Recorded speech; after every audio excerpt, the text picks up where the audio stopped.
Cory, hindi ka pa tapos dyan. Baka malilate ka na sa school. Yaya. Promise, konti na lang to.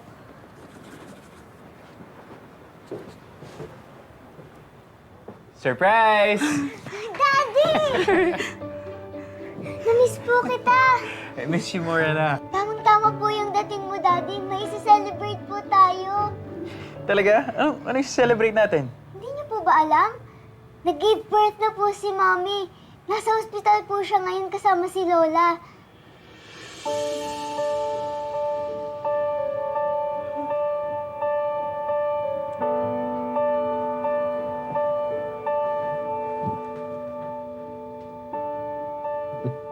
Ang cute mo talaga. Manong-mana ka sa akin, ha? Uy, hindi ah. Siguro mata lang. Pero yung iba, lahat na yan sa akin yung nakuha.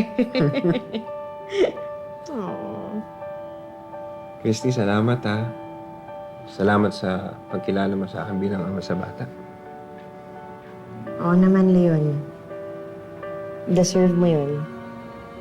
Ikaw ang ama ng bata. Hindi na yun magbabago.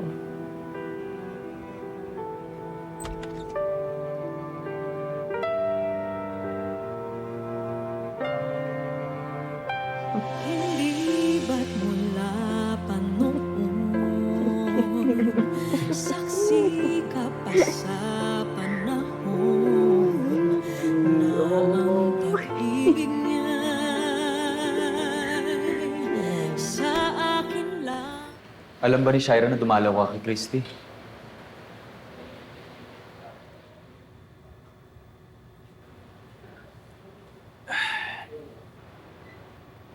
Pero... hindi ko lang talaga in-expect yung nakita ko kanina. Tol, wala namang nakakagulat doon. Sila yun ang ama ng bata.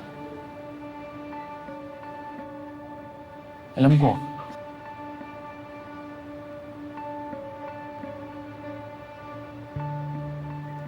seeing them together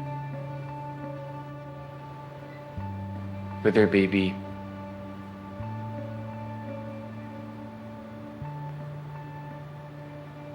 para silang totoong pamilya.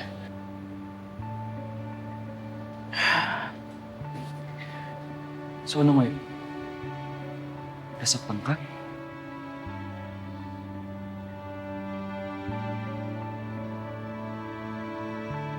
Tol, hindi ko mapigilan. Hanggang ngayon, naiisip ko pa rin na sana ako'y nandun sa tabi niya. Pero wala akong magawa.